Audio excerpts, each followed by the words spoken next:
Hey everyone, Aaron here from Rudy Visuals. Great to see you all again, and we're back with another review. Today we're looking at the new Feiyutech Scorp Pro gimbal, which is for DSLR and mirrorless cameras. This is their new flagship gimbal, and spoiler alert, it is generally one of the most interesting and most unique gimbals that I've ever used. And once you get over some of its little quirks, shall we say, it is generally a great little gimbal. And full disclosure, this is not a paid or sponsored review, but Feiyutech were awesome enough to send us one of these to review and to keep, but as always, all thoughts and opinions are fully independent. But a massive shout out and thanks to Feiyutech for getting this gimbal sent over to us and making this video possible. So before we do anything else, here's a quick reel of some of the awesome footage that we've been able to capture using the Scorp Pro gimbal.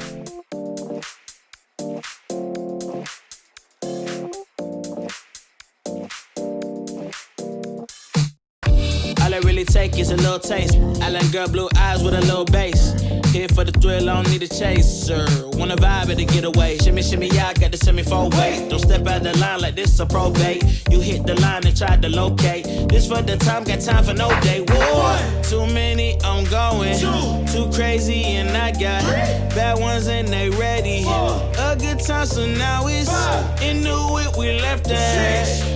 Can't remember anything, but I know we got lit.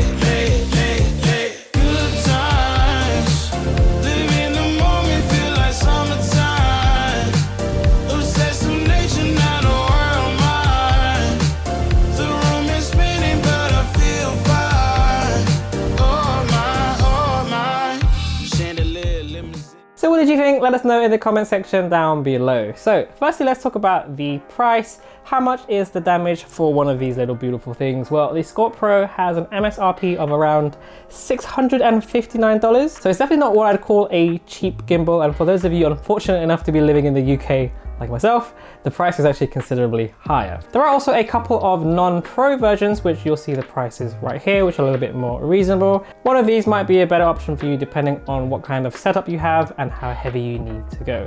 However, the Scorp Pro model we have here is able to manage up to 4.8 kilograms and is designed for more heavier and kind of like pro level camera and lens setups. Right, so let's get into the design and the build quality. I mean, look at this thing. It literally looks like an actual Scorp Pro, see what they did there. But I know, I kind of think it looks kind of super cool. It's like a weapon straight out of Halo or something.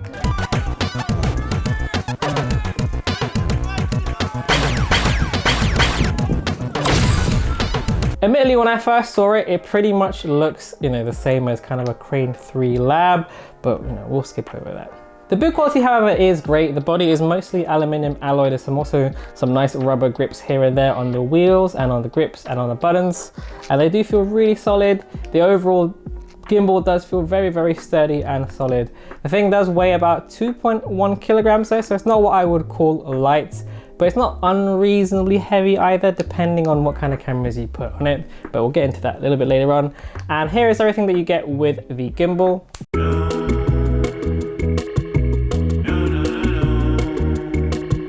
Overall, the build quality is a noticeable step up from kind of like their older gimbals, and it definitely feels like something that is worth $650. It does feel like a premium gimbal. Now, in terms of setting this up and getting your camera balance, it pretty much does balance like you would with any other typical gimbals, adjusting the balance on each of the 3 axis points. However, one slight negative that I do have is that it didn't feel all that intuitive and straightforward, at least compared to other gimbals. I admit I had to read the manual a few times over, and I also had to watch the tutorial on Feiyutech's YouTube channel to figure out exactly how to get my camera balanced, because you have all these extra locks and adjustable arms and stuff, which is great, but if it's your first time with the gimbal, it's a little bit confusing initially, but after a few times balancing, it does definitely get a little bit easier. However, I'm not sure if it's just the model that we got sent, but the tilt hinges on our model were just all incredibly stiff. Sorry, I'm so mature. Which does make making small micro adjustments really tricky. It just made balancing the camera really, really frustrating. You want to just make that little adjustment and you're like, and it just goes way too far, and it just made the whole procedure of getting the gimbal balance really time consuming and more, annoying than it really needed to be. However, you do get these memory point markers, which I think is a really nice touch, so that if you do use the same lens and camera setups frequently, it does speed up the balancing quite a lot. I did lubricate the hinges with Vaseline. I did lubricate the hinges with Vaseline, which did actually help quite a lot, but depending on whether yours came lubricated or not, you may need to lubricate your own hinges with Vaseline as well, or some kind of other kind of lubrication, whatever you prefer to use. However, once you do get everything nicely balanced and everything's perfectly set up and everything, using the actual gimbal is actually super easy. So there is a 1.3 touchscreen on the back here, which lets you see all the important information. You know, it makes it simple to change the modes and, you know, change the settings, etc. The touch functionality of the screen is okay. It works for the most part as it should, but I did find sometimes I would have to kind of take multiple touches and swipes before I actually registered what I wanted it to do, but most of the time it was okay. Holding the gimbal is a little bit unusual at first because you have your main arm kind of gripping the tripod at the front as you would, but then you get this kind of the back extra second arm holding onto the suspension grip. And you can rest or press the suspension arm against your body for kind of extra stability.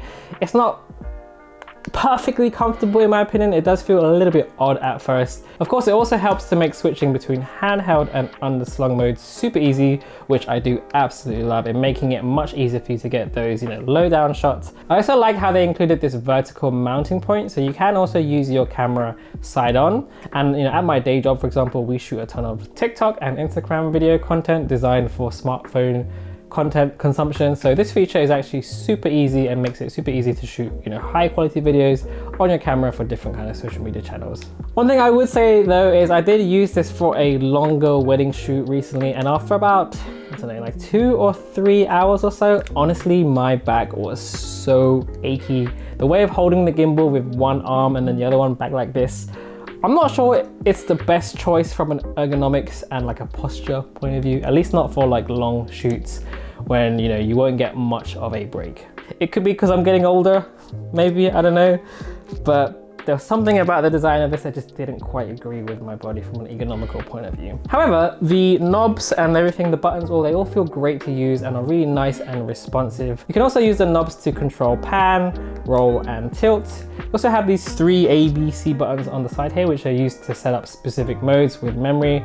And on the other side, you've got your power button, A mode button, and the USB-C port. One improvement over previous Feiyutech gimbals is the axis locks feel really strong on this model. And as you can see here, it holds the camera and lens pretty safely in place even when I'm shaking it fairly violently, which makes traveling with a gimbal much more comfortable. And now for the pièce de résistance. Check this out. You can actually detach this handle and use it wirelessly to control the gimbal. So how cool is that? And even though this kind of does seem like a gimmick, it actually really is very useful. I found myself, you know, using this pretty often when shooting on like a tripod or when I just had my gimbal set down. You also get some additional buttons, knob, and a joystick to control the gimbal and camera. So there are a lot of physical buttons on this gimbal to make up for the somewhat inconsistent touchscreen controls. Now, performance of this gimbal from my experience was actually pretty fantastic. I never really encountered any real issues, even when using a heavier 24-70 lens with my Sony a7 III. Feiyutech claims that the new motors and algorithms inside the gimbal provide much better stabilization. And if you put all that marketing BS aside, it honestly did actually work pretty great. So shots were super stable and smooth. We shot our model friend Canella here on her rollerblades, and she was going all around the place really fast, and I had, you know, using this gimbal with pretty much 0 issues. Even when I was running around trying to catch up to her, you know, rollerblading, my hands were like really shaky. I was almost at full sprint speed at times, but as you can see from the footage, you know, it looks really, really stable, almost as if I was kind of like gliding along with her, but believe me, I wasn't. Now, battery life for this gimbal is rated at about 12 to 13 hours with charging via USB-C taking around 1.5 hours. Again, we shot that wedding, which lasted 4 or 5 hours or so, and it still had tons of juice to spare. In addition to all this, you also get an Arca quick release port, additional mounting holes for extra accessories and mounting options, as well as the ability to use the phone app as well. So it just makes this one of the most feature-rich and modular gimbals that you can buy at this price point. Now, personally, I do think this gimbal is a little bit overkill for me, especially if you do use smaller camera bodies and lenses. So I would recommend actually saving some cash and going for a cheaper option if you do fit into that category as well. You don't need to spend $650 on something like this to get smooth, usable footage. However, for those of you who do have bigger cameras, you know, bigger professional level lenses and setups, then this is generally a really viable option. I also love the modularity of this gimbal with that detachable grip, how easy it is to go from normal to underslung shooting, and also the ability to shoot vertically without any additional equipment. You know, those are all really cool features and nice to haves. Again, my only concern and complaint was just the hinges being so stiff and difficult to adjust. And again, this could just be my own incompetence, but I just find balancing this gimbal very frustrating. And once I have it balanced, I just don't want to touch it. I don't want to take anything off. And if someone tells me that I need to switch the lenses, I'm just like, ah! But again, once you do get it balanced and you get everything set, you know, you're left with a very pro level gimbal with amazing build quality, great features, and really excellent performance. The results do speak for themselves. This thing is an amazing bit of gear, and honestly, highly recommended if you are one of those people who has bigger and heavier camera setups. Personally, for me, it's a little bit too clunky for me. I am more of a run and gun kind of guy. I like to be able to switch things out easily and simply. I'm kind of stupid like that. And I don't really need anywhere near 4.8 kilograms anyway, so I would prefer something smaller and lighter and a little bit easier to use. But I can definitely acknowledge who this gimbal is designed for, and for that kind of customer, then yeah, it's a great option. Anyway guys, what do you think of this gimbal? Is this a gimbal that you could rock? Let us know in the comment section down there below. If you found this review helpful, hit that like button and hit subscribe to see more. Once again, a big thank you to Feiyutech for sending us this gimbal. Any questions, you can let us know down there below. And also follow us on socials if you haven't already. And again, I'll see you on the next video. Thanks again. Peace.